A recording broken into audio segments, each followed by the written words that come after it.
Hello everyone, কেমন আছেন সবাই? সানডে ক্লাসিক্যালে আজ আপনারা শুনবেন প্রখ্যাত লেখিকা অঙ্কিতা ঘোষের কলমে হাড় হিম করা একটি গ্রাম বাংলার ভূতের গল্প। শীতের নির্জন রাতে। আজকের গল্প পাঠে অরূপ এবং গল্পের সূত্রধার আমি তপন। বিভিন্ন চরিত্রে অভিনয় করেছেন রিতম, নর্মদা, অরূপ ও তপন। বিশেষ সহযোগিতায় Ritura studio. Poster design Soumyadeep Gui. বন্ধুরা, আজকে যারা আমাদের এই চ্যানেলে নতুন এসেছেন সকলেই চ্যানেলটি সাবস্ক্রাইব করে আমাদের সঙ্গে থাকবেন। তাহলে চলুন শুরু করা যাক আজকের গল্প, শীতের নির্জন রাতে।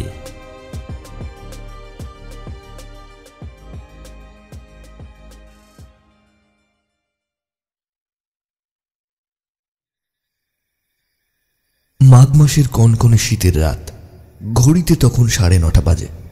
সাধারণত গ্রামগঞ্জে এটাকে শুধু রাত বলে না, এখানে এটাই হলো গভীর রাত। হুলাপুরি স্টেশনে নেমে রাঘবচন্দ্র চারিদিকটা একবার দেখে নিল। স্টেশনে তখন 2-3 জন যাত্রী ছাড়া আর কেউ ছিল না। লোকগুলোকে দেখেও মনে হচ্ছিল সবাই ভোর রাতে ট্রেন ধরে শহরে যাবে। ওরা প্ল্যাটফর্মের একধারে মালপত্র বোঝাই করে বসে আছে।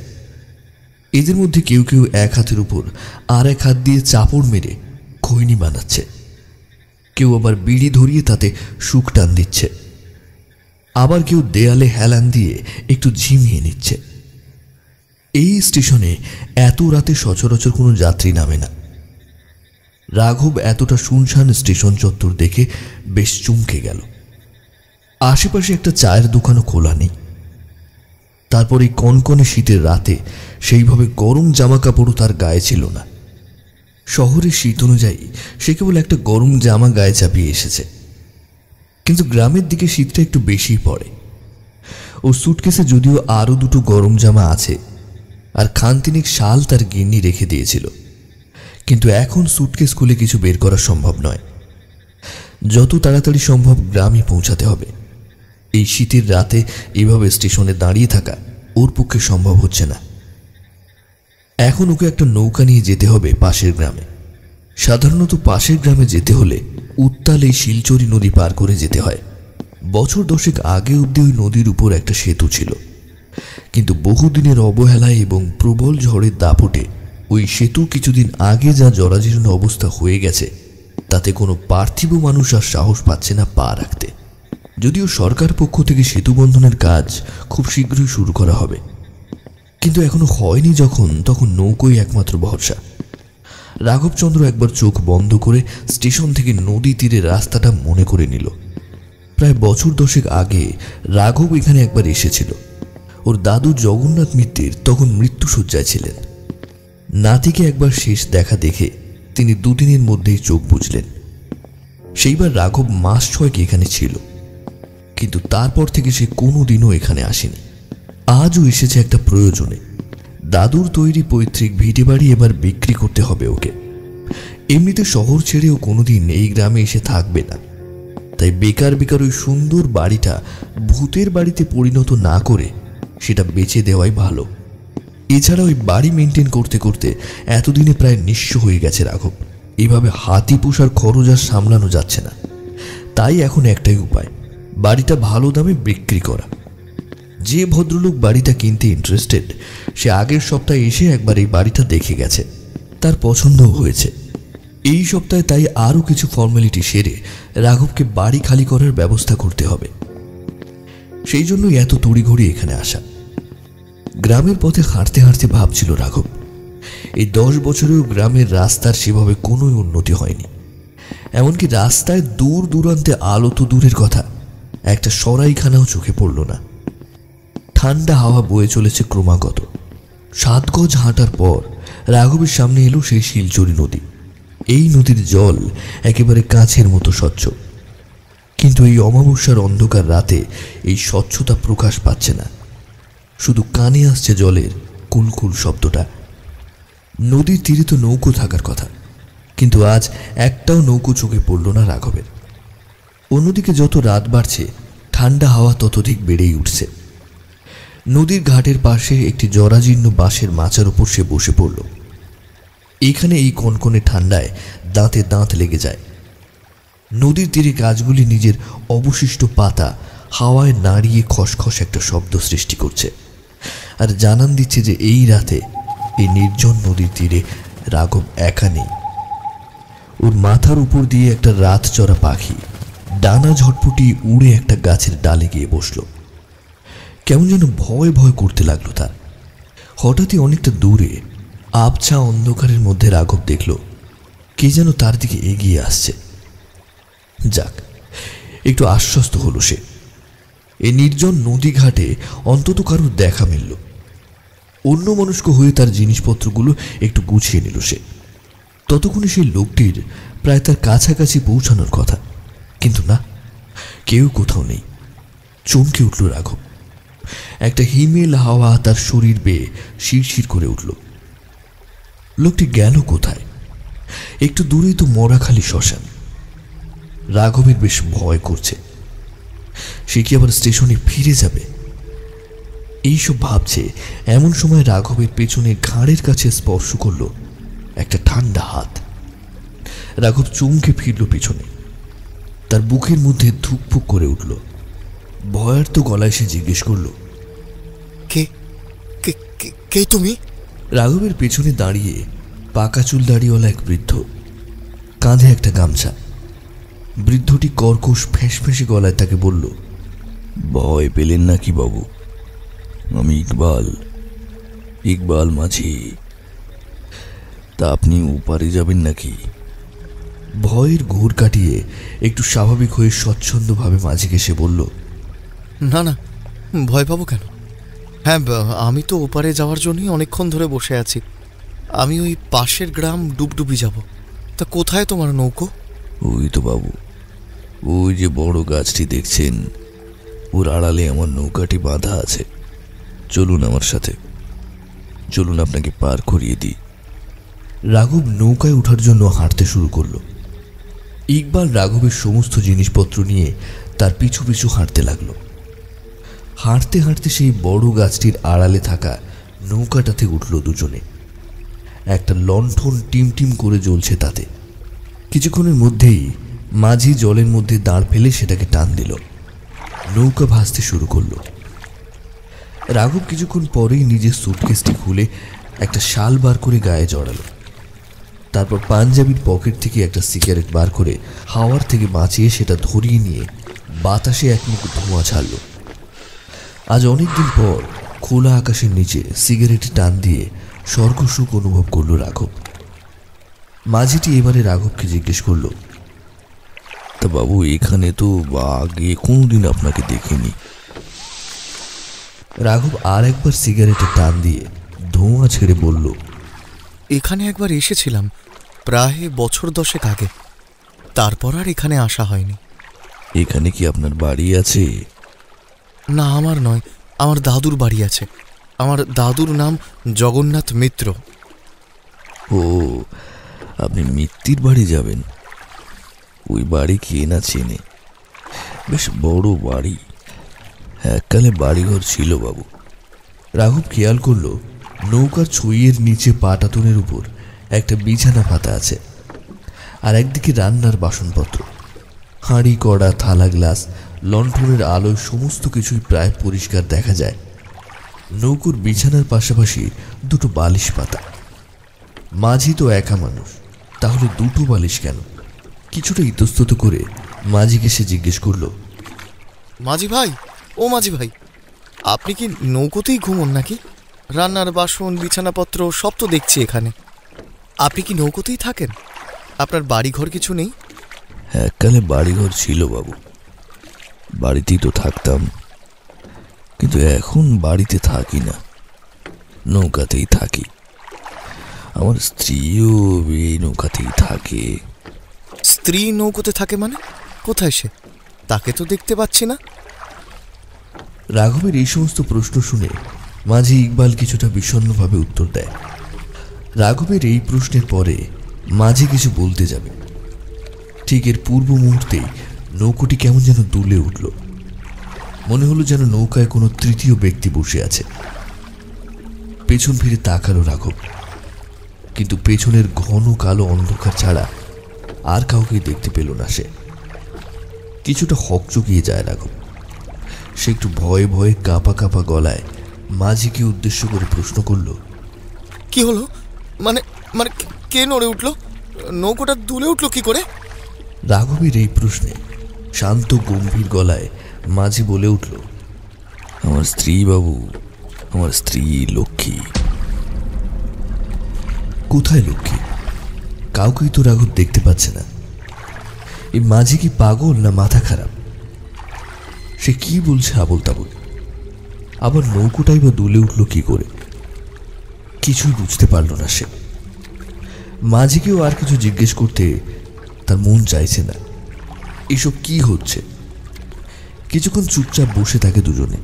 বেশ কিছুক্ষণ পর মাঝি সেই নিস্তব্ধতা ভেঙে রাঘবকে উদ্দেশ্য করে বলল, কিছু বলছেন না যে বাবু? চুপচাপ বসে আছেন, ভয় পেলেন নাকি আপনি? না, ভয় ঠিক পাইনি, কিন্তু আমি কিছু বুঝতে পারছি না। কোথায় তোমার স্ত্রী ইকবাল? কাউকেই তো আমি দেখতে পাচ্ছি না। সে কি নৌকোতেই আছে? কোথায় সে? আবার মাঝে মাঝে নৌকোটা এমন দুলেই বা উঠছে কেন? ইতিমধ্যে রাঘবের সিগারেট খাওয়া শেষ হয়েছে। ও আর একবার বিছানার দিকে চাইল। সেখানে পাশাপাশি দুটো বালিশ। দ্বিধাগ্রস্ত মনে সে মাঝিকে প্রশ্ন করল, ইকবাল, আমাকে খুলে বলো তো ব্যাপারটা কি? কোথায় তোমার স্ত্রী? কাউকেই তো আমি দেখতে পাচ্ছি না। আবার দেখছি এখানে বিছানায় দুটো বালিশ। আমার তো কিছু বোধগম্য হচ্ছে না। ইকবাল জাতে মুসলমান, কিন্তু কি অদ্ভুত পরিষ্কার বাংলা বলে লোকটা। একেবারে শুদ্ধ, কোনো টান নেই ওর কথায়। সে বিষণ্ণভাবে উত্তর দিল, বাবু, সে অনেক কথা, ওইসব কথা আর মনে করতে চাই না। আমার স্ত্রী লক্ষ্মী আমার সাথেই নৌকায় থাকে। ও কোথায় ঘুরে ঘুরে বেড়ায়, আবার যখন ইচ্ছে হয় নৌকো চলে আসে, আমার সঙ্গে থাকে। এই যেরকম একটু আগে ও এলো নৌকায়। এসব কি আবল তাবল বকছো? এই নৌকোয় তোমার স্ত্রী লক্ষ্মী আছে? কই, আমি তো তাকে দেখতে পাচ্ছি না। আর কেনই বা দেখতে পাবো না? একটা মানুষ তোমার নৌকোয় আছে আর আমি তাকে দেখতে পাচ্ছি না। সত্যি আজগুবি যত সব। আজগুবি নয় বাবু, সে অনেক কাহিনী। শুনবেন তাহলে সেই কাহিনী। সবকিছু শোনার পরে যদি আপনার মনে হয় আজগুবি, তাহলে আপনি তাই ভাববেন। শুনুন তাহলে বাবু, এমনি এমনি না, আপনাদের ভাষায় অগ্নিসাক্ষী করা বউ আমার। নাম ছিল তার লক্ষ্মী। দাঁড়াও, কি বললে? তোমার বউয়ের নাম লক্ষ্মী? তোমার নাম তো ইকবাল, মানে জাতে মুসলমান, আর তোমার বউ হিন্দু। কোনো সমস্যা হয়নি? ভালোবাসা কি জাত মেনে হয় বাবু? হতে এমনি হয়ে যায়। বাহ, ভালো কথা বললে তো। তোমার সঙ্গে তোমার বউটিরও সাহস আছে বলতে হবে। ঠিক বলেছেন বাবু, ওর সাহস আমার থেকেও বেশি ছিল। কিন্তু ও যে পোড়া কপালি, আমাকে ভালোবেসে নিজের কপাল পোড়ালো আর দেহটাও পোড়ালো। রাঘব ভ্রু কুঁচকে জিজ্ঞেস করল, মানে? দুঃখের কথা আর কি বলবো বাবু, ও তো পুড়ে গিয়েছিল। আর সেই জন্য তো ও কারোর সামনে আসে না, সবসময় কাপড় জড়িয়ে থাকে। ওই যে দেখুন না বাবু। এই কথা বলে মাঝি ইকবাল রাঘবকে নৌকার ছইয়ের পাশের দিকে দৃষ্টি নিক্ষেপ করায়। রাঘব সেই দিকে তাকিয়ে দেখে কেউ একজন একটা লাল পেড়ে শাড়ি সমস্ত শরীরে জড়িয়ে এক হাত ঘোমটা দিয়ে বসে আছে ছইয়ের আড়ালে। অন্ধকারে খুব ভালো দেখা যাচ্ছে না তাকে। রাঘব বিস্মিত হয়ে বলল, ওমা, সে কি কথা? তোমার স্ত্রী এতক্ষণ এখানেই বসেছিল আর আমি তাকে দেখতে পাইনি। আচ্ছা ইকবাল, তোমার স্ত্রী পুড়ে গিয়েছিল কিভাবে? সে অনেক কাণ্ড, সেই সব কাহিনী কি আপনার ভালো লাগবে বাবু? একটা সমর্থ মেয়ে পুড়ে গেছে, সেটা কি ভালো লাগার বিষয়? আমি জানতে চাইছি, নেহাত কৌতূহল বসে। কি হয়েছিল ওর সাথে? ইকবাল একবার আকাশের দিকে তাকিয়ে নিজের মনেই নিজের গল্পটা গুছিয়ে নিল। তারপর বলতে শুরু করলো।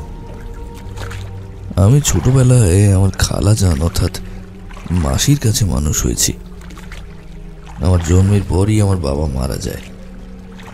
তারপর আমার মাও মাস তিনেকের কালা জ্বরে মারা যায়। তখন থেকে আমার মাসি আমায় আগলে আগলে রেখেছিল। এই ডুবডুবি গ্রামেই আমার বড় হয়ে ওঠা। যে জায়গায় আমরা থাকতাম সেখানে আমরা মাত্র 2-3 ঘর ছিলাম মুসলমান, কিন্তু আমরা একে অপরের সঙ্গে মিলেমিশেই থাকতাম। জাতপাতের প্রভাব আমাদের ছেলেবেলায় কোনোদিনও পড়েনি। আজও মনে আছে ছোটবেলায় আমি আমার বাঙালি বন্ধুদের ঘরে পৌষ পার্বণের পিঠে খেয়েছি। আবার ওরাও আমাদের বাড়িতে এসে ঈদের ক্ষীর খেয়ে গেছে। সেই সময় আমার যার সাথে সব থেকে বেশি বন্ধুত্ব ছিল সে হল লক্ষণ। আমাদের কটা ঘর পরই ওরা থাকতো। লক্ষণের বাড়িতে মা বাবা ও এক বোন ছিল। ওরা সবাই আমাকে খুব ভালোবাসত, আমিও ওদের ভালোবাসতাম। তবে আমি লক্ষ্মীকে একটু বেশি ভালোবাসতাম। ছোটবেলায় সেটার অর্থ বুঝতাম না, কিন্তু যত বড় হলাম ততই বুঝতে পারলাম। আমরা একে অপরকে একটু অন্য চোখেই দেখি। লক্ষণের বাড়িতে গেলে আমার চোখ বারে বারে লক্ষ্মীকে খুঁজত। যখন লক্ষ্মী আমার ওর দাদার জন্য চায়ের পেয়ালা নিয়ে আসতো তখন ওর মুখটাও খুব উজ্জ্বল মনে হতো। আমি যখন দালানে বসে লক্ষণের সঙ্গে গল্প করতাম তখন লক্ষ্মী রান্নাঘর থেকে লুকিয়ে লুকিয়ে আমায় দেখত। আমি ওর দিকে তাকালেই তৎক্ষণাৎ মাথা নিচু করে মিষ্টি করে হাসত। লক্ষ্মী দিন দিন আমায় নিঃশব্দে সাড়া দিতে থাকলো। ভালোবাসায় সাড়া দেওয়ার জন্য শব্দ বা স্বরের প্রয়োজন হয় না বাবু, তা নিজেই প্রকাশ পায়। ওর চোখেও আমি নিজের জন্য ভালোবাসা দেখেছি। একদিন মনে হলো যে লক্ষ্মীকে এবারে ভালোবাসি কথাটা প্রকাশ করা দরকার। বন্ধুর বোন বলেই হয়তো বন্ধুকে এই ব্যাপারে কিছু জানতে দিলাম না। লক্ষণের পারিবারিক ব্যবসা ছিল মাটির পাত্র তৈরি করা। লক্ষণ আর ওর বাবা নিজের হাতে নানান ধরনের মাটির পাত্র বানিয়ে তা দূর গ্রামে হাটে গিয়ে বিক্রি করে আসত। সেই সময় লক্ষণ 2-3 দিনের জন্য এই গ্রামে থাকতো না। আমিও সেই দিনের অপেক্ষায় রইলাম। এক শুক্রবারে লক্ষণ আর ওর বাবা বেরিয়ে গেল। সেদিন আমি আমাদের বাড়ির পাশের একটি বাচ্চা ছেলের হাতে লক্ষ্মীর নামে একটা চিঠি লিখে পাঠালাম। সেই চিঠিতে লেখা ছিল, তোর জন্য আজ বিকেলে সেতুর উপরে অপেক্ষা করব। কিছু কথা আছে, আজ বলতেই হবে। চলে আসিস লক্ষ্মী। আমার যথেষ্ট সন্দেহ ছিল যে লক্ষ্মী আদেও আমার ডাকে সাড়া দেবে কিনা। পরন্তু বিকেলে যখন সেতুর উপর দাঁড়িয়ে অপেক্ষা করছিলাম কিছুক্ষণ পর দূর থেকে লক্ষ্মীকে দেখতে পেলাম। হাতে একটা গাছের ডাল। ছুটতে ছুটতে সে সেতুর দিকে এগিয়ে আসছে। আমি একবার গলা ঝেড়ে তৈরি হয়ে নিলাম। মনে মনে একবার ভেবে নিলাম যে ও সামনে এলে কি বলতে হবে। কিন্তু সামনে আসার পর এক কাণ্ড হলো। আমার মুখের সমস্ত কথা যেন আটকে গেল। সবশেষে লক্ষ্মী বিরক্ত হয়ে বলল, ভ্যাবলা কার্তিকের মতো দেখেই যাবে না বলবেও? কি জন্য ডেকেছো আমায় এখানে? আমি আমতা আমতা করে বললাম, আসলে আসলে মানে আমি তোকে একটা কথা, আসলে আমি তোকে কিছু কথা না মানে। ধুর বাবা, যা বলার তাড়াতাড়ি বলো না, আমায় যেতে হবে, বাড়িতে অনেক কাজ আছে। শিশু দিয়ে এক নিঃশ্বাসে বলেই ফেললাম, আমি তোকে ভালোবাসি লক্ষ্মী, তোকে বিয়ে করতে চাই, করবি? আমার কথা শুনে লক্ষ্মী একটু চুপ করে রইল। তারপর শুরু হলো ওর হাসি। সে তো হেসেই লুটুপুটি খাচ্ছে আর বলছে,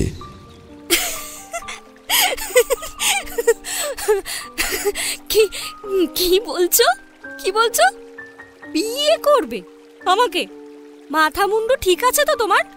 ইয়ার কি মারা হচ্ছে আমার সাথে? ওর হাসি দেখে আমার রাগ হলো। বললাম, ইয়ার কি নয় লক্ষ্মী, আমি যা বলছি সত্যি বলছি, বাকিটা তোর উপর। লক্ষ্মী এবারে গম্ভীর হয়ে জিজ্ঞেস করল, দাদা জানে? পাগল নাকি? এইসব কথা তোর দাদাকে বলতে যাব কেন? তবে তুই রাজি হলে সবার আগে তোর দাদাকেই বলবো। তোমার মাথা খারাপ হয়ে গেছে? এখন দাদাকে কিচ্ছুটি বলতে যেও না, ঠিক সময় দেখা যাবে খন। মানে তুই কি আমায় হ্যাঁ বলছিস? হ্যাঁ ভ্যাবলা কার্তিক, হ্যাঁ। কতদিন ধরে অপেক্ষা করে বসে আছি যে কবে তুমি আমায় মনের কথাটা বলবে। বাবা শান্তি, আজ তাহলে সাহস হয়েছে তোমার। তবে এই সাহসটা থাকবে তো, না খারাপ সময় দেখেই পালিয়ে যাবে? জীবনেও না। তুই আমার পাশে থাকলে আমি সব পারবো। তুই থাকবি তো? লক্ষ্মী গম্ভীর হয়ে আমার চোখের দিকে তাকিয়ে বলল, আমিও থাকবো, কথা দিলাম, মরণের পরেও থাকবো। মুহূর্তের মধ্যে ওর চোখের কৌতুক বদলে গেল অদ্ভুত এক বিশ্বাসে। এক লহমায় ও যেন বড় হয়ে গেল। সেদিন থেকে শুরু হলো আমাদের প্রেম। লুকিয়ে চুরিয়ে দেখা করা আর গল্প করা, এই ছিল আমাদের কাজ। রোজ বিকেলবেলায় আমরা সেই সেতুটার কাছে গিয়ে দেখা করতাম। লুকিয়ে লুকিয়ে ওর সঙ্গে মেলায় যেতাম। ওর খুব শখ ছিল রং বেরঙের ফিতে, রং বেরঙের চুড়ি আর সুগন্ধ তেল মাথায় মাখার। আমি ওকে ওর সব পছন্দের জিনিস কিনে দিতাম। ওটুকুতেই ও খুশি হতো। আমি ওর ভীষণ খেতে ভালোবাসতাম, তাই লক্ষ্মীর বাড়ি থেকে মাঝে মাঝে লুকিয়ে লুকিয়ে আমার জন্য খাবার নিয়ে আসতো। ওর হাতের তৈরি নাড়ুর স্বাদ আমার আজও মনে আছে। আমাদের এই সম্পর্কের কথা অনেক চেষ্টা করেও লক্ষণকে বলে উঠতে পারলাম না। জানি না কেন লক্ষ্মীকে ভালোবাসাটা তখন অপরাধ বলে মনে হতো। ভাবলাম যদি লক্ষণ এই ব্যাপারটাও জানতে পেরে আমায় ভুল বোঝে। তাই লুকিয়ে লুকিয়ে আমি আর লক্ষ্মী দেখা সাক্ষাৎ করতে লাগলাম। কেউ ঘুণাক্ষরেও টের পেল না। এইভাবে অনেকটা দিন কেটে গেল। কিন্তু প্রেমকে খুব বেশি দিন চেপে রাখা যায় না। ধীরে ধীরে সবাই অনুমান করতে লাগলো আমাদের সম্পর্কের কথা। আমরা আরো সতর্ক হয়ে গেলাম, দেখা সাক্ষাৎ কমিয়ে দিলাম। কিন্তু ততদিনে আমাদের একে অপরের প্রতি ভালোবাসা অনেকটাই বেড়ে গেছে। একে অপরকে না দেখে এক মুহূর্ত থাকা সম্ভব হচ্ছিল না। একদিনের কথা, আমি আর লক্ষ্মী সেতুর উপরে দাঁড়িয়ে কথা বলছি। এমন সময় লক্ষণ আমাদেরকে দেখতে পেল। তখনও গ্রামে ছিল না বলে আমরা দেখা করছিলাম। হঠাৎ করে ওকে সামনে দেখে আমরা বেশ চমকে গেলাম। আমি জিজ্ঞেস করলাম, তুই এখানে? লক্ষণ গম্ভীর হয়ে জিজ্ঞেস করলো, তোরা এখানে কি করছিস? লক্ষ্মী বলল, কি করছি দেখতে পাচ্ছ না? ইকবালদার সাথে দাঁড়িয়ে দুটো কথা বলছি। লক্ষণ এগিয়ে এসে বলল, তোদের দুটো কথা বলার চক্করে যে তোদের নামে খারাপ কথা হচ্ছে সেটা তোরা জানিস না? আর লক্ষ্মী না হয় ছোট, তুই তো বড় হয়েছিস ইকবাল। তোর জন্য আমার বোনের বদনাম হচ্ছে, তাতে তোর খারাপ লাগছে না? সবার সামনে কথা বলাটা নিশ্চয়ই অন্যায় নয়, কিন্তু এই রকমভাবে লুকিয়ে লুকিয়ে কথা বলাটা তো অন্যায়। লুকিয়ে তো বলিনি, লুকিয়ে বললে তো তুমিও দেখতে পেতে না। সেটা তো আরো বড় অন্যায় হতো লক্ষ্মী। আর তাছাড়া ইকবালের সাথে তুই বেশি কথা বলবি বা কেন? কেন মানে? এই মানুষটাকে ভালোবাসি তাই। লক্ষ্মীর এই কথা শুনে আমি আর লক্ষণ দুজনেই চমকে উঠলাম। সবার সামনে লক্ষ্মীকে স্বীকার করতে আমার ভয় ছিল না, কিন্তু এইভাবে দাপটের সঙ্গে ভালোবাসা স্বীকার করে নেওয়া, সেটা লক্ষ্মীর পক্ষেই সম্ভব। বোনের এই কথা শুনে লক্ষণ চিৎকার করে উঠল, কি বললি তুই শয়তান? খবরদার দাদা, খারাপ ভাষায় আমার সঙ্গে কথা বলবে না। আমি এমন কিছু অন্যায় করিনি যার জন্য তোমার এই রকম কথা আমায় মেনে নিতে হবে। লক্ষ্মীর এই কথা শুনে লক্ষণের মাথায় আগুন জ্বলে উঠল। সপাটে এক চড় বসিয়ে দিল লক্ষ্মীর গালে। লক্ষ্মী ছিটকে গিয়ে পড়ল একটা পাথরের ওপর। ওই পাথরের আঘাতে মাথাটা কেটে গেল। আমি সেটা সহ্য করতে পারলাম না, তাই আমিও ঘুরিয়ে লক্ষণকে একটা চড় মেরে বসলাম। তারপর শুরু হলো লক্ষণ আর আমার হাতাহাতি। আমাদের চেঁচামেচিতে গ্রামের সবাই সেতুর উপরে ছুটে এলো। সবাই কোনো রকমে আমাদের দুজনকে ছাড়ালো। লক্ষণ চিৎকার করে বলল, খাল কেটে কুমির এনেছি আমি। তো লজ্জা করে না আমার বোনের দিকে নোংরা নজর দিতে? আমিও চিৎকার করে বললাম, আমি তোর বোনের দিকে নোংরা নজর দিইনি। আমি লক্ষ্মীকে ভালোবেসেছি, আর ও নিজেই তো বলল যে ও আমাকে ভালোবাসে। ও কি অত কিছু বোঝে? তুই ওর মাথা খারাপ করেছিস। আমাদের তর্ক মাত্রা ছাড়িয়ে গেল। শেষ পর্যন্ত আমাদের একে অপরের বাড়ির লোক এসে আমাদের বাড়ি নিয়ে গেল। আমার খালা আমাকে স্পষ্ট জানিয়ে দিল যে লক্ষ্মীকে সে মেনে নেবে না। খালা আমায় ছোট থেকে বড় করেছে, তার কথা আমি ফেলতে পারি না। কিন্তু অন্যদিকে লক্ষ্মীকেও আমি খুব ভালোবাসি বাবু। ওকে ভুলে যাওয়া আমার পক্ষে সম্ভব ছিল না। আর এইসব ব্যাপারে ছেলেদের বাড়ি থেকে মেয়েদের বাড়ির রঙ্গ বেশি হয়। লক্ষ্মীর বাড়ির ঝামেলা আমাদের বাড়ির থেকে দ্বিগুণ হলো। প্রথমত লক্ষ্মী শুধু দাদার কাছে না, মায়ের কাছেও মার খেল। দ্বিতীয়, ওর বাড়ি থেকে বেরোনো একেবারে বন্ধ হয়ে গেল। লক্ষ্মীর বাবা ছিল ঠান্ডা মাথার বুদ্ধিমান লোক। সে নিজের ছেলেকে বলল, লক্ষণ, তোমার গায়ে প্রচুর শক্তি আছে তা মানলাম, কিন্তু মাথায় কি একটুও বুদ্ধি নেই? যে ব্যাপারটা তুমি চুপে চাপে মিটিয়ে দিতে পারতে, সেইটে তুমি রাস্তার মধ্যে মারধর করে আরো 4টে লোকের কানে ঢুকিয়ে দিয়ে এলে। লোকে তো এতদিন শুধু সন্দেহ করেছিল, কিন্তু তোমার জন্য এখন তারা নিশ্চিত হয়ে গেল।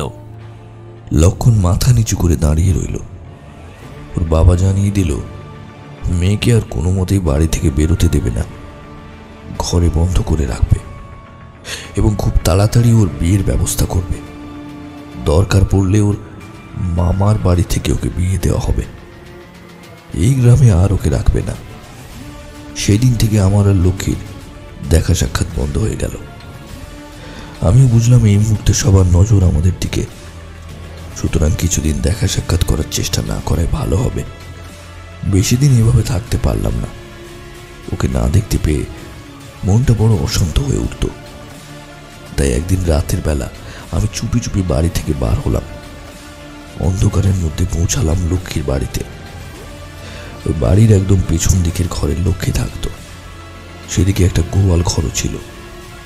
আমি পাঁচিল ঢুকে গোয়ালের উপরে গাছের ডালে ঝুলে লক্ষ্মীর ঘরের জানলার সামনে গেলাম। একটু ভয় ভয়ও লাগছিল এই ভেবে, যদি লক্ষণের সঙ্গে লক্ষ্মীর মাও ঘুমায় তাহলে আমার বিপদ কেউ আটকাতে পারবে না। কিন্তু এটুকু কাজ আমাকে করতেই হবে। আমি লক্ষ্মীর জানলায় মৃদু ঠক ঠক শব্দ করে চুপি চুপি ডাকতে লাগলাম, লক্ষ্মী, লক্ষ্মী, লক্ষ্মী। বেশ কিছুক্ষণ পর লক্ষ্মী আস্তে করে জানলার কপাট খুলল। আমার সামনে দেখে ও রীতিমতো চমকে উঠল। আমি ফিসফিস করে বললাম, চুপ চুপ, চিৎকার করিস না, আমি ইকবাল। লক্ষ্মীও ফিসফিস করে বলল, তুমি এখানে কেন এলে? কেউ জানতে পারলে? কি করব বল, কতদিন তোকে দেখি না। তুই আমায় ভুল বুঝছিস না তো? আমি তোর সাথ ছাড়িনি লক্ষ্মী। আমি শুধু কিছুদিন তোর থেকে দূরে ছিলাম, যাতে আমাদের উপর থেকে লোকের নজর সরে যায়। লক্ষ্মী কাঁদতে কাঁদতে বলল, না, ভুল বুঝিনি, কিন্তু আর যে বেশি দিন সময় নেই। আমার বাবা দূরের এক গ্রামে আমার বিয়ে ঠিক করেছে। আমার মামার বাড়ি থেকেই বিয়েটা হবে। কিছু একটা ব্যবস্থা করো। আমার মাথায় বাজ পড়ল। বললাম, এত তাড়াতাড়ি কি করব? আমায় বিয়ে করবে? একবার বিয়ে হয়ে গেলে আর তো কারোর কিছু করার থাকবে না। সেই ভালো, কিন্তু তুই এখান থেকে বেরোবি কি করে?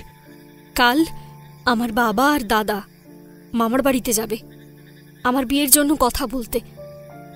মা আর আমি বাড়িতে থাকব। মা সকালবেলায় রোজ একবার করে মন্দিরে যায়। তুমি আমার বাড়ির ওপর নজর রেখো। মা বেরিয়ে গেলেই তুমি চলে আসবে। আমার ঘর বাইরে থেকে বন্ধ করা থাকে, তোমার ঢুকতে অসুবিধে হবে না। তারপর আমরা পালিয়ে যাব। অন্য কোথাও গিয়ে আমরা বিয়ে করে নেব। তারপর ফিরে আসলে আমাদের আর কেউ অস্বীকার করতে পারবে না। বেশ, তাই হবে। বাকি ব্যবস্থা আমি করে রাখবো। এখন তুমি সাবধানে বাড়ি চলে যাও, কাল সকালে এসো, আমি অপেক্ষা করব। আমি বাড়ি চলে এলাম। ঠিক করলাম কয়েকটা গা পরে আমার এক বন্ধুর বাড়ি আছে, ওর বাড়িতেও একাই থাকে, আমায় খুব ভালোবাসে। লক্ষ্মীকে নিয়ে আমি ওখানেই যাব, ওখানে বিয়ে থা করে তারপর ফিরব।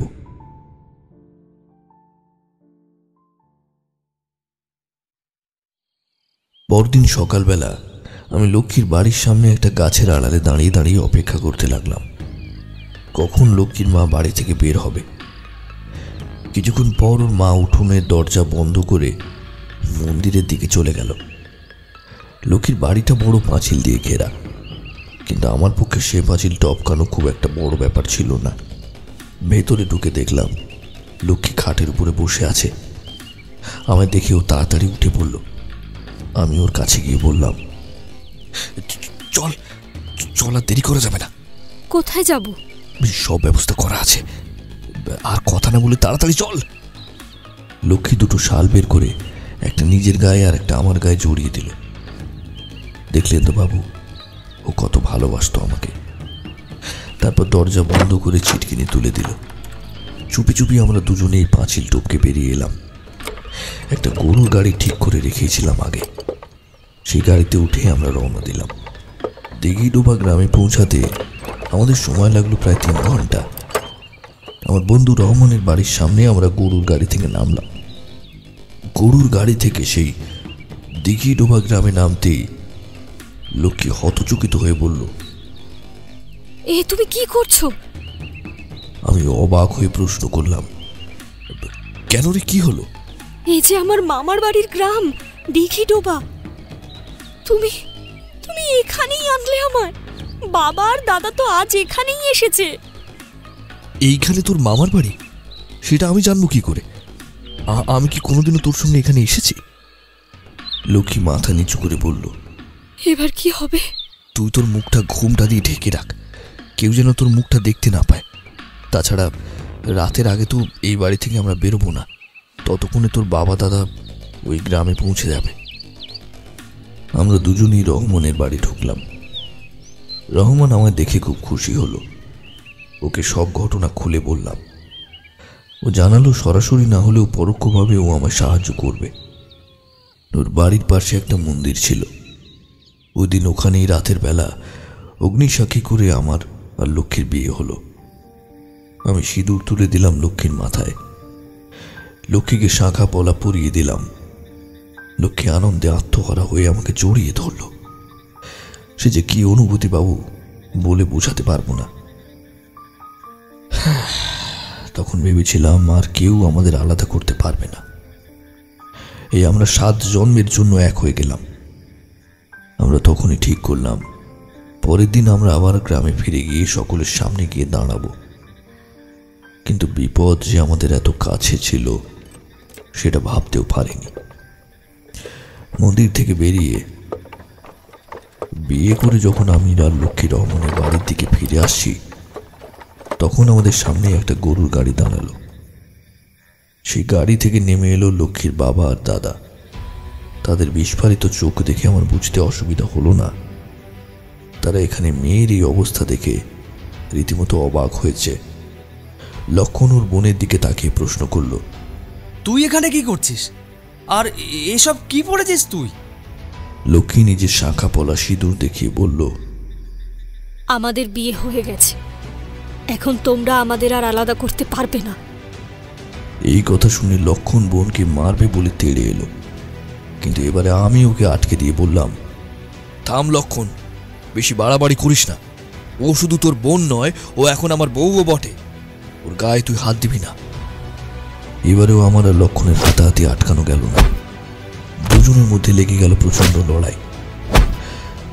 সেই সময় আমার অন্য মনস্কতার সুযোগ নিয়ে কেউ আমার মাথার পেছনে শক্ত কিছু দিয়ে আঘাত করল। আমি মাটিতে ধরাশায়ী হলাম। জ্ঞান হারানোর আগেও আবছা চোখে দেখলাম লক্ষ্মীকে টেনে হিঁচড়ে গরুর গাড়িতে তোলা হচ্ছে। লক্ষ্মী আমার দিকে তাকিয়ে চিৎকার করে ডেকে যাচ্ছে, কিন্তু আমার তখন উঠে দাঁড়ানোর ক্ষমতা ছিল না। তারপর আমার চোখের সামনে অন্ধকার নেমে এলো। আমি হয়তো সত্যিই সেদিন মরেই যেতাম। কিন্তু রহমান খবর পেয়ে আমায় নিজের বাড়িতে নিয়ে গেল। আমি আবার এক রাতের অন্ধকারে গ্রামে ফিরে এলাম। সোজা গেলাম লক্ষ্মীর বাড়িতে। আমায় দেখে ওর যেন নিজের চোখের উপর বিশ্বাস হচ্ছিল না। দৌড়ে এসে আমাকে জড়িয়ে ধরল, বলল, তুমি এসেছো? আমি হেসে বললাম, তোকে তো কথা দিয়েছিলাম কোনোদিন তোকে ছেড়ে যাব না। তোর সিঁদুরে জোর আছে লক্ষ্মী, তাই মরে যেতে যেতেও মরলাম না। মনে মনে সিদ্ধান্ত নিলাম, অনেক হয়েছে, আর না। এবারে লক্ষ্মীকে নিয়ে এমন জায়গায় চলে যাব যেখানে আমাদের কেউ খুঁজেও পাবে না। সিদ্ধান্ত নিলাম পালিয়ে যাব, আবার দুজনে অনেক দূরে কোথাও পালিয়ে যাব। কিন্তু এই সিদ্ধান্ত নেওয়ার সময় মনে পড়ল আমার খালার কথা। খালা আমার মায়ের মতো মানুষ করেছে, তাই মনে হলো একবার খালার আশীর্বাদ নেওয়া ঠিক হবে। নিজে বিয়ে না করে এতদিন যে আমাকে মানুষ করলো, তাকে এরকমভাবে এই গ্রামে রেখে আমি চলে যাব। আমি চলে যাওয়ার পর হয়তো তাকে সবাই দোষ দেবে। লুকিয়ে লুকিয়ে নিজের বাড়ির কাছে গিয়ে দেখলাম বাড়ির দাওয়ায় বসে খালা কাঁদছে। দেখে বুঝতে পারলাম এই কদিনে মানুষটার উপর অনেক ধকল গেছে। অনেকদিন যেন ঠিকঠাক করে খাওয়া দাওয়া করেনি। প্রথমে খালাকে দেখা দেওয়ার বিন্দুমাত্র ইচ্ছে ছিল না আমার, কিন্তু ওইভাবে খালাকে কাঁদতে দেখে আমি আর সহ্য করতে পারলাম না। এগিয়ে গেলাম খালার কাছে। খালা আমাকে দেখে জড়িয়ে ধরে বলল, কোথায় ছিলিস বাপ? এতদিন হয়ে গেছে তোর কোনো খোঁজ খবর নেই। জানিস আমার কত চিন্তা হচ্ছিল। সব বলছি, আগে দরজা বন্ধ করে এসো। খালা আমার কথা মতো ঘরের দরজা বন্ধ করে দিল। তারপর আমার সামনে এসে বলল, তা কোথায় ছিলিস তুই এতদিন? আমি বললাম, সব কথা আমি তোমায় এখন বলতে পারবো না, তবে এটুকু বলতে পারি যে আজ আমি আর লক্ষ্মী গ্রাম ছেড়ে চলে যাচ্ছি। শেষবারের মতো তোমার সঙ্গে দেখা করতে এলাম। আমি ভেবেছিলাম এই কথা শুনে খালা খুব রাগ করবে, কষ্ট পাবে, কিন্তু কথাটা শুনে খালা যেন নিশ্চিন্ত হয়ে বলল, তাই কর, মেয়েটাকে নিয়ে এখান থেকে পালিয়ে যা। এমনিতেও তোরা এখানে থাকলে তোদের কেউ এক হতে দেবে না রে। খালার থেকে এই উত্তর আমি আশা করিনি। খুব খুশি হয়ে আমি খালাকে আমার সব পরিকল্পনার কথা জানিয়ে দিলাম। এতদিন কি কি হয়েছে আর কি কি হতে চলেছে সব কথা আমি খালাকে বললাম। খালা বলল, বিশ্বাস কর বাপ, এসব শুনে আমার খুব ভয় করছে। যদি এবারে তোরা ধরা পড়িস তাহলে তোর সঙ্গে সঙ্গে ওই মেয়েটারও যে খুব বিপদ হবে রে বাপ। বিপদ যাতে না হয় সেই জন্য তো পালিয়ে যাচ্ছি। তুমি চিন্তা করো না খালা, কোনোদিন যদি ঠিক মতো নিজের ব্যবস্থা করতে পারি তাহলে তোমাকে এসে নিয়ে যাব। আমার 3 কাল গিয়ে 1 কাল ঠেকেছে। আমি আর কোথায় যাব রে? তোরা দুজনে ভালো থাকলেই হলো। আমি নিশ্চিন্ত হলাম। এবারে আমার অপেক্ষার পালা শুরু। সকাল থেকে বিকেল হয়ে গেল। বুকের ভেতর টিপ টিপ শব্দক্রমে বেড়েই চলেছে। আমায় এত উত্তেজিত দেখে খালাও বেশ চিন্তিত হয়ে পড়ল। সন্ধ্যের সময় খালা আমাকে এক বাটি সিমুই দিয়ে বলল, এনে বাপ এনে, এটা খেয়ে নে। কতদিন তোকে যত্ন করে খাওয়াইনি বলতো। সেটা খাওয়ার কিছুক্ষণ পর থেকে আমার দুর্বল লাগছিল। শরীরটা যেন কিছুতেই ঠিক লাগছিল না। মাথা ব্যথা করছিল, চোখের সামনে সবকিছু ঝাপসা হয়ে যাচ্ছিল। খালাকে বললাম, কি হলো বলো তো, এত শরীর খারাপ লাগছে কেন? নে নে, এবার একটুখানি শুয়ে পড়। কি বলছো কি? আজ রাতে আমায় বেরোতে হবে। লক্ষ্মী আমার জন্য অপেক্ষা করবে। সে তো অনেক রাতে, চিন্তা করিস না। আমি রাতের বেলা তোকে ডেকে দেব, একেবারে ঠিক সময়। শুয়ে পড়। এরপর আমি কি বললাম সেটা আমি নিজেও শুনতে পেলাম না।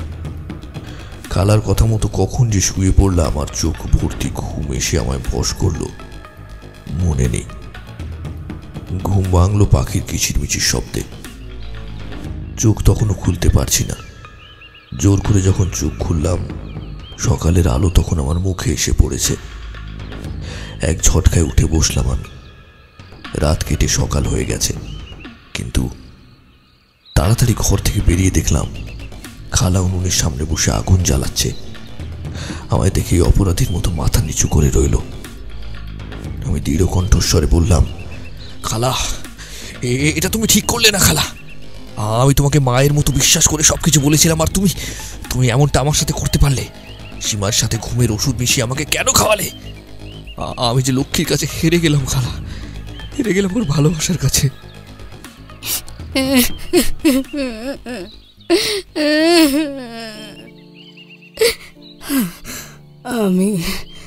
আমি যা করেছি তোদের ভালোর জন্যই করেছি। আমাদের সমাজে এই সম্পর্ক কোনোদিন কেউ মেনে নিত না।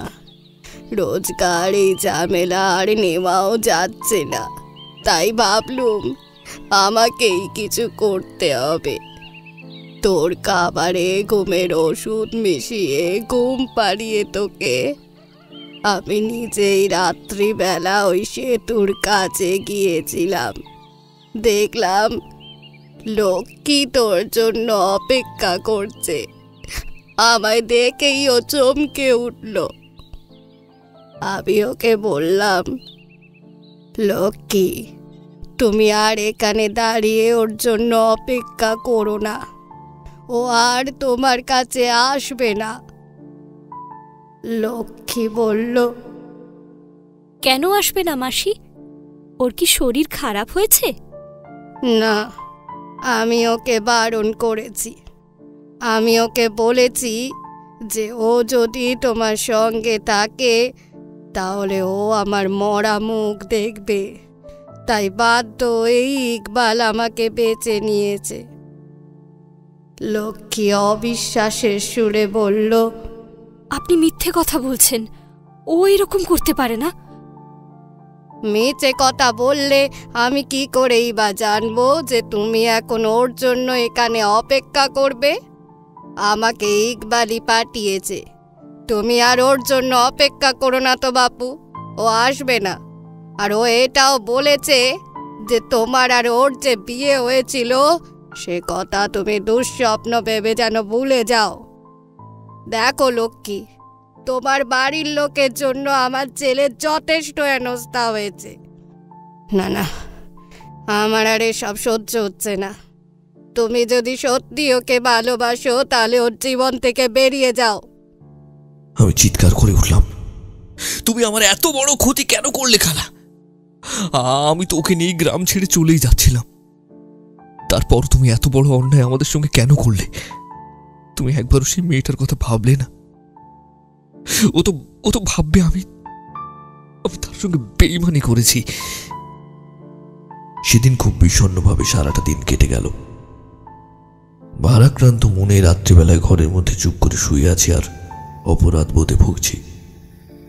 তখন রাত গভীর। শীতের রাতে চারিদিক কুয়াশায় আচ্ছন্ন হয়ে রয়েছে, কিন্তু আমার ঘুম আসছে না। হঠাৎ করে আমার দরজায় মৃদু আওয়াজ শুনতে পেলাম। খটখট করে কেউ দরজার কড়া নাড়ছে। আমি আস্তে আস্তে উঠে গিয়ে দেখি লক্ষ্মী দাঁড়িয়ে আছে। ওর পরনে একটা লাল বেনারসি শাড়ি, কপালে সিঁদুর, হাতে শাঁখা। আমাকে দেখে আমার দিকে আর চেয়ে থাকতে পারল না, যেন মাথা নিচু করে রইল। আমি বললাম, এ কি লক্ষ্মী, তুই এত রাতে কোথা থেকে এলি? কেউ দেখেনি তো? আয়, ঘরের মধ্যে চলে আয়। এই বলে আমি ঘরের মধ্যে ঢুকিয়ে দরজা বন্ধ করে দিলাম। জানলা দিয়ে উকি দিয়ে দেখলাম মাসি একেবারে কিছুই দেখেনি। দেখলাম মাসির ঘরের দরজাও বন্ধ। তার মানে মাসি কিছু জানতেই পারেনি। আমি লক্ষ্মীকে বললাম, লক্ষ্মী, এত রাতে তুই একা একা এলি, তোর ভয় করলো না? লক্ষ্মী কোনো কথা বলছে না, নিঃশব্দে আমার পাশে এসে বসলো। আমার হাতের উপর লক্ষ্মীর হাত রাখলো। ও আমার হাত স্পর্শ করতেই আমার সমগ্র শরীরে এক কম্পন শিহরণ খেলে গেল। লক্ষ্মীর হাত যেন হিমশীতল, একেবারে বরফের মতো ঠান্ডা। মানুষের হাত এত ঠান্ডা হয় কি করে? লক্ষ্মী আমার কাছে এগিয়ে এসে বসল। আমি লক্ষ্মীকে জড়িয়ে ধরলাম। দেখলাম লক্ষ্মীর গাল বেয়ে টুপটুপ করে জল পড়ছে। আমি বললাম, লক্ষ্মী কাঁদছিস কেন? আমরা তো আজ মিলিত হয়েছি, এবার তো আমরা সারা জীবনই একসাথে থাকবো। আমি তোকে ভালোবাসি লক্ষ্মী। লক্ষ্মীর চোখের জল ঝরে পড়ছে মাটিতে। আমি ওর মাথায় আলতো করে হাত বুলিয়ে দিলাম। লক্ষ্মী কোনো কথা বলছে না। একটা পরম শান্তি বিরাজ করছে আমার মধ্যে, হয়তো লক্ষ্মীরও মধ্যেও। এইভাবে পরম শান্তিতে দুজন পাশাপাশি বসে আছি।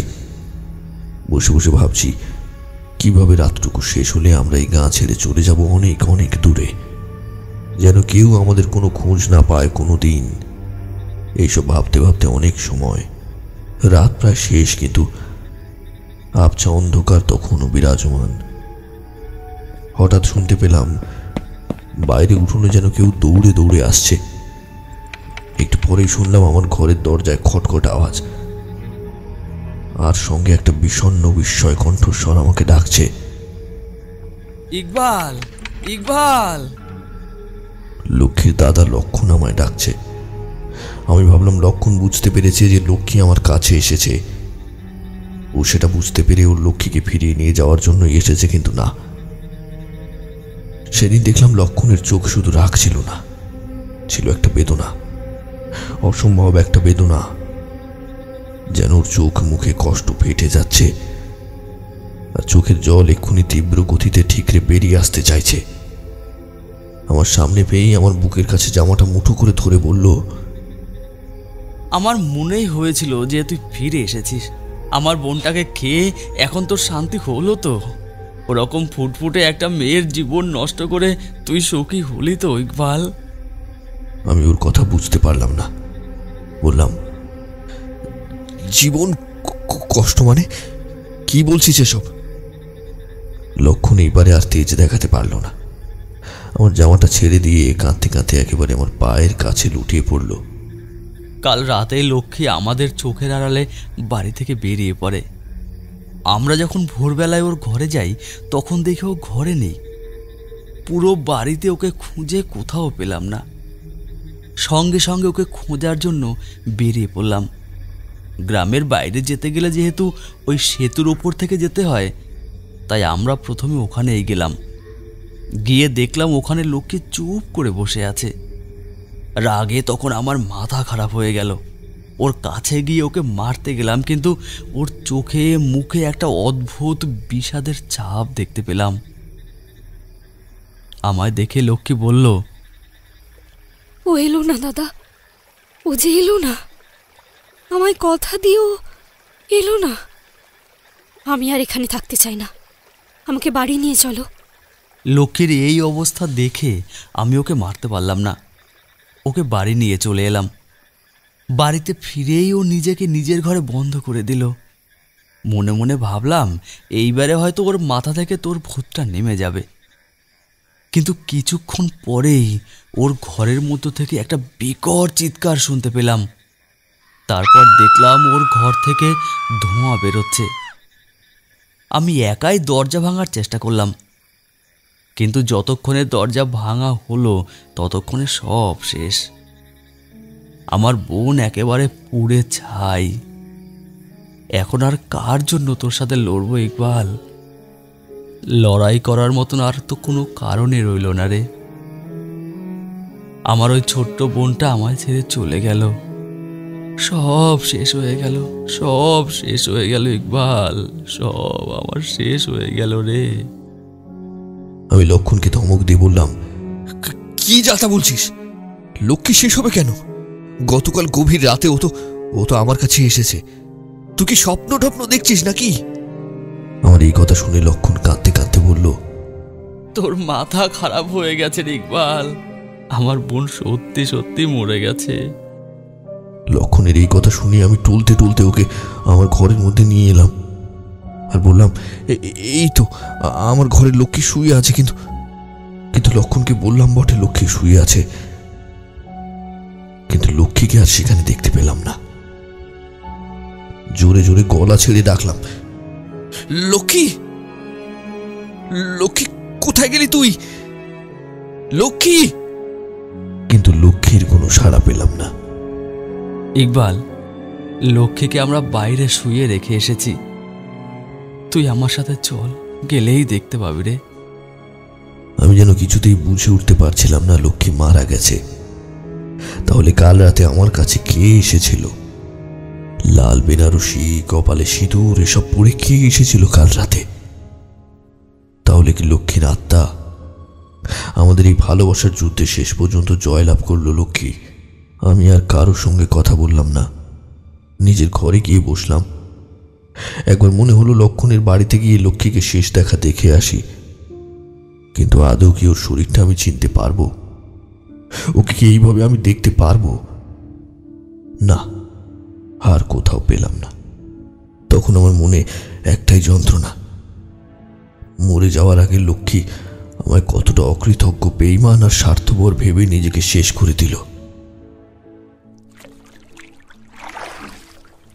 ইকবালের এতটুকু কথা শুনে রাঘব চমকে উঠল, থতমত খেয়ে বলল, মানে এসব কি বলছো তুমি? মরে গেছে মানে? ইকবাল দীর্ঘ নিঃশ্বাস ফেলে বলল, মরে গেছে। এর কি অন্য কোনো মানে হয় বাবু? মরে গেছে মানে মরে গেছে, লক্ষ্মী আর বেঁচে নেই। মানে তুমি বলতে চাইছো যে যে মেয়েটা আমার সামনে বসে রয়েছে এক গলা ঘোমটা দিয়ে, সে মরে গেছে? হ্যাঁ বাবু, ও মরে গেছে। লক্ষ্মী তো মারা গেল। আমি বিষণ্ণ মনে, ভারাক্রান্ত হৃদয়ে ঘরে চুপচাপ বসে আছি। সারাদিন কোনো খাওয়া দাওয়া করিনি। এই জীবন রাখবো কি রাখবো না সেই সব বিষয়েও ভাবছি। ওদিকে লক্ষ্মীর আত্মহত্যার খবর পৌঁছে গেল গ্রামের মোড়ল মশাইয়ের কাছে। আমাদের গ্রামের মোড়ল মশাই জগন্নাথ মিত্তির এমনিতেই তো খুব ভালো মানুষ ছিলেন, কিন্তু আমি মুসলমানের ছেলে, মোড়ল মশাইয়ের সব রাগ যেন আমার উপরে গিয়ে পড়ল। রাতের বেলা তার লোকজন পাঠিয়ে আমাকে ধরে হাত পিঠ মোড়া করে বেঁধে এনে এই শিলচরি নদীর পাড়ে নিয়ে এলো। জোর করে আমাকে তুললো নৌকাতে। তারপর শুনলাম সব লোকজন বলা বলি করছে আমাকে এই নদীর জলে ডুবিয়ে মারবে। মোড়ল মশাই জগন্নাথ মিত্র স্বয়ং উপস্থিত ছিলেন নৌকাতে। আমি কত অনুনয় বিনয় করলাম, মোড়ল মশাই, মোড়ল মশাই আমাকে ছেড়ে দিন, মোড়ল মশাই আমাকে ছেড়ে দিন। আমি তো লক্ষ্মীকে ভালোবেসেছিলাম, লক্ষ্মীর মৃত্যুর জন্য আমি দায়ী নই। কিন্তু মোড়ল মশাই আমার কোনো কথা শুনলেন না। অত্যন্ত রুষ্ট তিনি আমার প্রতি। লোকজনকে ইশারা করলেন আমাকে ডুবিয়ে মারার জন্য, আর তার লোকজন লম্বা বাঁশ দিয়ে আমাকে ঠেলে ফেলে দিল নদীতে। আমি বললাম, মোড়ল মশাই আমাকে ডুবিয়ে মারছেন? আপনার বংশের যদি কাউকে এইভাবে জ্যান্ত ডুবিয়ে মারা হয় তাহলে কেমন লাগবে আপনার? আমাকে বাঁচান মোড়ল মশাই, আমাকে বাঁচান। কিন্তু মোড়ল মশাই জগন্নাথ মিত্র আমার কোনো কথা শুনল না। এই শিলচুরি নদীতে সেই শীতের রাতে আমাকে ডুবিয়ে ডুবিয়ে মারল। আমার জীবনটাও লক্ষ্মীর মতো একসময় বেরিয়ে গেল। আমিও আর বাঁচতে পারলাম না বাবু, আমি আর বাঁচতে পারলাম না। এবারে রাঘব নিজের ভয় চাপার অনেক চেষ্টা করল। মানে এইসব কি বলছো তুমি? ইকবাল হেসে বলল, ওই দেখুন লক্ষ্মী বসে আছে, আপনি কি ভয় পাচ্ছেন বাবু? রাঘব গলা ঝেড়ে বলল, কই, ভয় তো পাচ্ছি না, বরং তুমি যে পাগল সেটাই বুঝতে পারছি। আমি পাগল নই বাবু, আমি যা বলছি সবটাই সত্যি বলছি। আমি লক্ষ্মীকে সত্যি ভালোবেসেছিলাম। ও বুঝেছে যে আমি ওকে ঠকাইনি, তাই তো এখনো লক্ষ্মী আমার সঙ্গে আছে। আমরা দুজনে এই নৌকাতেই সংসার পেতেছি। রাঘব ভয়ে ভয়ে একবার লক্ষ্মীর দিকে তাকিয়ে ভয়ার্ত কণ্ঠে বলল, আমি তোমার কথা বিশ্বাস করি না, তুমি পাগল, আর তোমার ওই বউও পাগল, তুমি মিথ্যা কথা বলছো। আপনার তাহলে বিশ্বাস হচ্ছে না বাবু? বেশ, লক্ষ্মী, তোমার ঘুমটাটা একটু সরাও দেখি। এই কথা শুনে ঘুমটা দেওয়া মেয়েটি নিজের মুখ থেকে ধীরে ধীরে কাপড়খানা সরিয়ে দিল। রাঘব বিস্ফারিত চোখে যা দেখল তা দেখে ওর পিঠের শিরদাঁড়া দিয়ে একটা ঠান্ডা বরফের স্রোত নেমে গেল। লণ্ঠনের সামান্য আলোতেও দেখল সামনে বসা মেয়েটির বিভৎস পোড়া মুখটা। পুড়ে যাওয়া সেই মুখটায় চোখের জায়গায় চোখ নেই, নাকের জায়গায় নাক নেই, কানটা যেন অনেকটা ঝুলে পড়েছে। মোমবাতির মোম গলে গলে পড়ে ঠিক যেমন আকাশ সৃষ্টি হয়, এর মুখটাও ঠিক তেমন। মুখটা একেবারে যেন গলে গিয়ে চামড়াগুলো কুঁচকে ঝুলে পড়েছে। সেই অশরীরই অনেকটা লম্বা আকার ধারণ করে তার একটা লম্বা হাত রাঘবের দিকে বাড়িয়ে দিয়েছে। এদিকে ইকবাল মাঝি তার গলাটা অনেকটা লম্বা করে মুখটা রাঘবের মুখের কাছে এনে ঘড়ঘড়ে গলায় জিজ্ঞেস করল, বাবু, আপনি মিত্তির বাড়ি যাবেন বলেছিলেন না? তা আপনার ঠাকুরদার নামটা কি জগন্নাথ মিত্র? হ্যাঁ, আপনি নির্ঘাতেই মিত্তির বাড়ির সন্তান। আপনার এই চোখ, এই নাক, সবই মোড়ল মশাইয়ের মতো লাগছে বটে। তা বাবু, এই শীতের রাতে শিলচরি নদীর ঠান্ডা জল কতটা ঠান্ডা হয় বলেন দেখি? হ্যাঁ,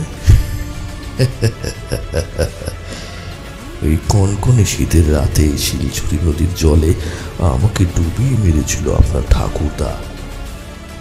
আমি কত নয় বিনয় করেছিলাম সেদিন। আমাকে বাঁচতে দেয়নি আমাকে। আজ আমার প্রতিশোধ নেওয়ার সময় এসেছে। আজ মিত্রবংশ ধ্বংস করার সময় এসেছে। মিত্রবংশ একেবারে ধ্বংস করে দেব আমি। আপনি পালাবেন কোথায় বাবু? ঠান্ডা জলে আপনাকে চুবিয়ে চুবিয়ে মারব, ঠিক যেমন করে মেরেছিল আমাকে আপনার ঠাকুরদা জগন্নাথ মিত্র।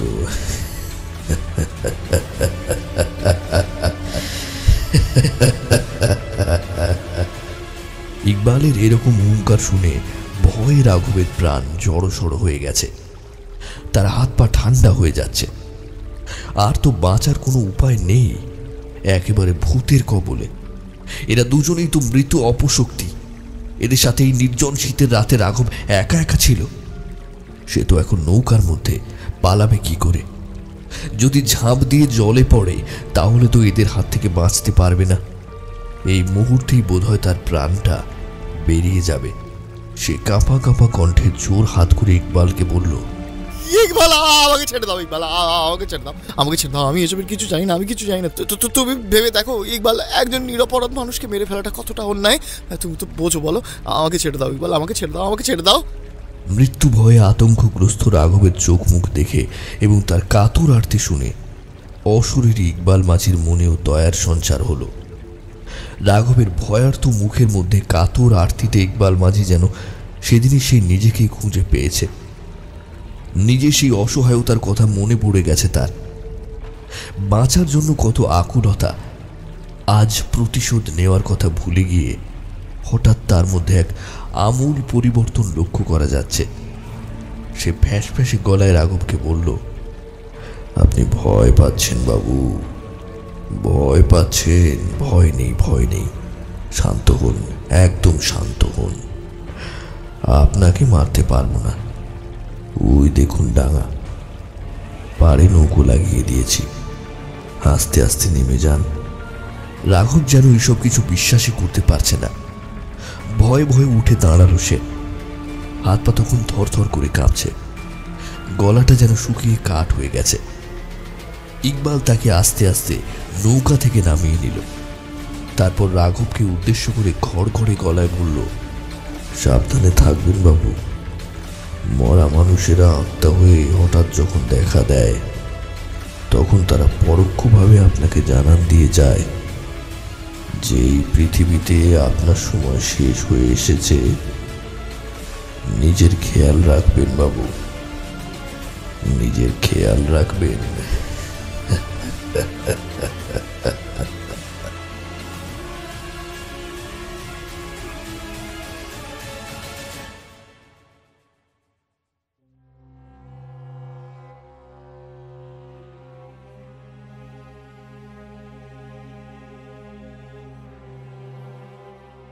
এতক্ষণ শুনছিলেন অঙ্কিতা ঘোষের কলমে শীতের নির্জন রাতে। বন্ধুরা, গল্পটি আপনাদের কেমন লাগলো? গল্পটি যদি আপনাদের ভালো লেগে থাকে তাহলে অবশ্যই আমাদের সানডে ক্লাসিক্যাল চ্যানেলটি সাবস্ক্রাইব করতে ভুলবেন না। আগামী পর্বে সানডে ক্লাসিক্যাল চ্যানেলে শুনবেন এরকমই আরেকটি ভয়ঙ্কর গ্রাম বাংলার ভূতের গল্প। ততক্ষণ পর্যন্ত সকলকে জানাই অসংখ্য অসংখ্য ধন্যবাদ।